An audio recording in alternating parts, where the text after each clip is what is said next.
Life is unpredictable. आता आपल्या महाराष्ट्रात एका मोठ्या नेत्याच्या प्लेन क्रॅशनंतर ह्या चर्चांना उधाण आलं की लाईफ कशी अनप्रेडिक्टेबल आहे. त्या माणसाकडे किती पैसा होता, त्या माणसाकडे सत्ता होती, सर्व पॉवर होती, तरी पण अशा वेळेस आपल्याला काहीच करता येत नाही. पण डीप डाऊन आपल्या मनात आपल्याला हे माहिती असतं की अशा वेळी लाईफमध्ये येतात आणि अशा वेळांमध्ये आपण काहीच करू शकत नाही आणि लाईफ कशी अनप्रेडिक्टेबल आहे. तरी पण साध्या साध्या गोष्टी करायचं आपण टाळत असतो. म्हणजे एक्झाम्पल घ्या ना, की तुमच्या आवडत्या व्यक्तीला एखादं छोटंसं गिफ्ट घ्यायचं आहे, किंवा आईवडिलांना घेऊन कुठे बाहेर फिरायला जायचं आहे, किंवा एखादी बिझनेस आयडिया तुमच्या लक्षात आली आणि त्यावर तुम्हाला काम करायचं आहे. तर ह्या गोष्टी आपण टाळत राहतो आणि एखादी अशी मोठी घटना घडते तेव्हा लाईफ कशी अनप्रेडिक्टेबल आहे याच्यावर आपण चर्चा करत असतो.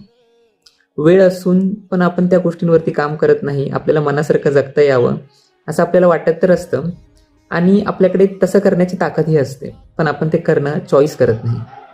आपण ते टाळत राहतो आणि पुढे ढकलत राहतो.